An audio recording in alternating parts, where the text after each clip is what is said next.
Hello, people. How are you? I'm fine, thanks for asking. I am here. I'm gonna do a bit of a Rocket Raccoon tutorial. I've been playing Rocket Raccoon for a while. Well, since Ultimate came out. I like the character. He's a nice, challenging character to use. And one thing that's been bugging me is there's not really very many people who seem to be using him. And there's not very many gameplay videos out there or instructional videos that talk about tactics or things that work or things that don't work and things. So this is essentially just my take on the situation, shall we say. So I'll just cover as much of different things as I can. I'll try and cover stuff. Apologies in advance if my voice sounds funny and my execution is terrible because, one, I'm a scrub, 2, I'm ill, and 3, I'm British, so yeah, whatever. Anyway, let's go talk about stuff. Rocket Raccoon, in terms of strengths, he's got really, really good mix-up. He's got a ton of different ways to open people up and to pressure them and to just annoy them. In a nutshell, I would describe him as just a character that is an annoying bastard to deal with. Weaknesses are relative lack of range and priority on his normals. His low health is, really, really probably his biggest weakness. That most characters can do a B&B that will build a bar, and then they'll have two bars to spend, one on super, one on DHC, and that's gonna kill Rocket Raccoon. Some characters could quite easily one-shot him with a touch of death anyway, so he's tough to use, challenging, different.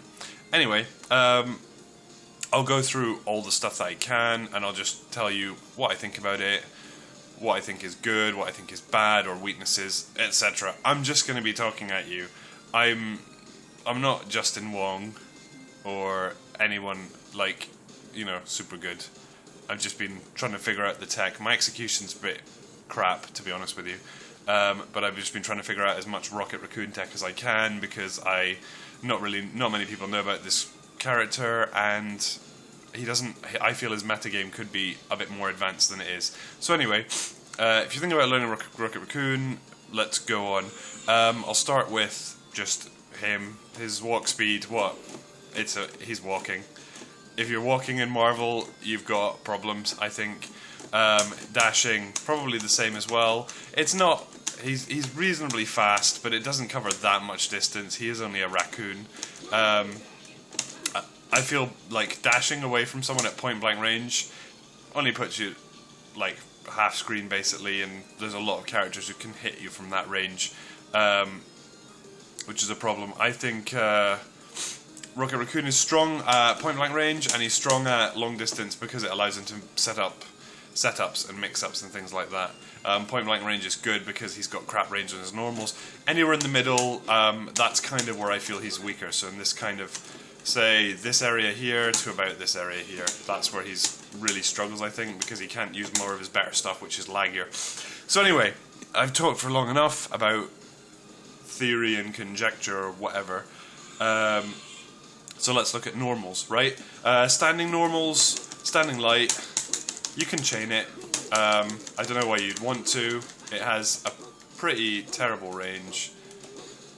It's not too bad, but no, you're generally going to whiff that kind of thing anyway, and most of his standing ones are not really that useful in combos, I feel. Well, can be if you're going for a more extended one, but then you're losing the high-low mix-up, so, I'm not sure.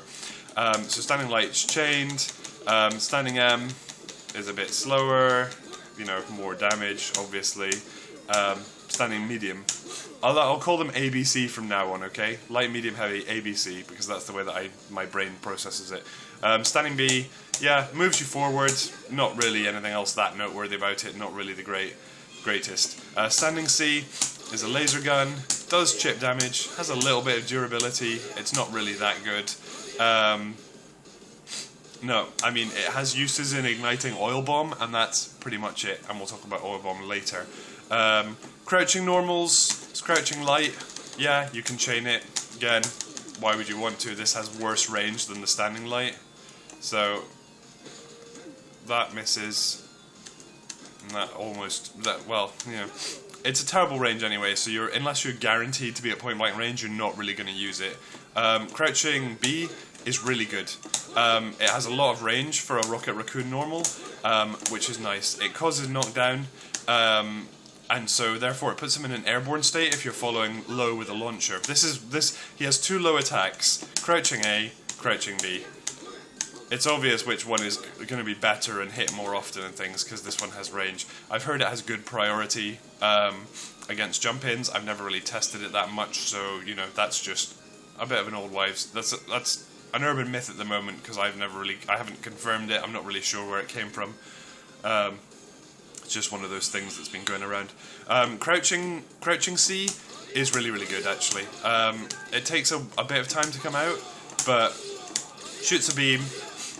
Again, it has the same durability as the standing one. It covers a lot more space. I don't think it hits exactly full screen, but it's quite good anti-jump tool for like long range. So you can set up a bit of zoning. You can super cancel it, special cancel it, super cancel it. You know, all that crap. It's good to mix with his command normal. One of his command normal is called Wild Ripper. That's done with a forward and H. That pushes you closer to them. You can launch off of it. One thing you need to be aware of is don't do the launcher too soon, or it's going to whiff, because that just whiffed there. That totally missed it all. So yeah, you have to let it ride for a second and then get the launch. So yeah, so you can do a crouching C into Wild Ripper into a launch. That was a little bit late. There, and you can get an air combo off of that from a pretty decent range, which is quite good, provided you can set it up. Yeah, it works really well for Rocket Raccoon because it has lots of range, and because it's a projectile, it's got good priority. Jumping normals, let's see. That's his float. I'll get to that in a minute. Jumping A, not much hit stun. Yeah, you can't even do a jumping light, standing light, because there's no real hits, and you have to do it really late. Yeah, really, really deep, and, you know, doesn't really work that well anyway, to be honest. Jumping B is really good. One of his best normals. Even if you're super jumping, pressing it puts you into a sideways air dash, cancels all of your upward momentum. Really, really nice pressure tool. You can do 2 of them in a jump, so you can it can chain into itself once more. So that's double jumping B. And then you can do other normals out of that. Jumping C is a knife. It looks odd. He does a little knife slash. This is, I've been told this one has the most hits done out of any of his attacks. But what's also nice about it is that it crosses up with nice regularity. It's got no range, so you have to do it really, really deep. But if it hits, you can combo off of it on a cross up. Generally, in terms of like pressuring with his jumping normals, it's really good because you can get in quick. You can do a jumping. My favorite, preferred one is jumping B chained into jumping C, jumping B, jumping C, and then follow up with something else. What's interesting to note about the jumping B, jumping C thing, which makes good use of the cross up, is that if you do it at the right height, which you'll see on Cap, hopefully I'll show you, is that the jumping B will hit Cap and then skim over the top of his head, but because it's hit, I can cancel it into jumping C, and it's going to work as a cross-up. So even if he blocked the jumping B, which, for the way, this move does not hit overhead. You can block that standing, you can block it crouching. So you need to chain into something like a jumping C or a jumping S. Jumping S is this one here. So anyway, right, so there you go. So that's hits, crosses up. BC cross up. Nice and ambiguous, nice and annoying, so it's just a good, it's not something that you should aim for really, because if that whiffs, you tend to land on like someone's crouching light. It's a little bit annoying you have to get the range of that right and the height of it as well, so be careful about that. It's just kind of think of it as a nice bonus rather than a guaranteed technique to open people up. I mean, you can use it in cross-ups in other situations as well, so jumping S is a grenade. Pretty fast start up. It does chip damage. You can use it as an instant overhead combined with his float. It doesn't cross up really, whereas the jumping S does, which is why jumping C crosses up, jumping S does not, which is why jumping C is really my preferred aerial for approach and opening people up. I know you can do like BBC, but if they're blocking it, you're just giving them more opportunity to push block your normals out and not get opened up. So that's something you should bear in mind. But in terms of like some basic pressuring strings, I just go jumping B. You can even go BC, BC. Just this guy's on. The dummy's on auto block, by the way, so just so you know. But you can do a BC, jumping BC, jumping BC. Just do it a couple of times. Fast overhead, crouching B, launch him. You know, something like that. That's actually my preferred string to actually if I've got a chance to punish, just dash and then go into a jumping BC, and then open up, combo them after that. Which is nice. You can get into their face in a surprising situations. You can jump down and you can do the same thing. So you can go from there into on the way down BC, and then open them up. So yes, that's most of his. I think I've covered all of his normals. Yeah, his launcher is his launcher. Its range isn't great, but you're going to be trying to be in situations. The only time it's not really going to hit is if you're not cancelling that. If you're cancelling it out of Wild Rippers too soon, totally going to miss, which is not ideal, but it's okay. Anyway, right, I suppose that's a good part one. Talk about his throw. Ground throw, you can OTG with a bear trap. It just makes them tech roll away.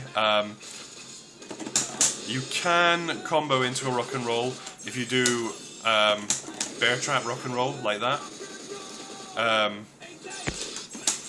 Off of the throw, the timing is really tight because you have to make sure that the bullets come out and basically are passing through your opponent as the bear trap hits them. So you have to, probably about there, you saw where the bear trap was there hopefully, that's about the optimum time to cancel if the bear trap's going to OTG them into it. So we'll talk about that later. That's one of his B&Bs that I tend to use. Yeah, so that's normals. What else? We'll talk about mobility in the next episode, so that'll be teleports, that'll be the float, and rocket skates. And we will talk about all that kind of stuff in the next video. So, thanks for listening, and I'll see you guys in part 2, I suppose.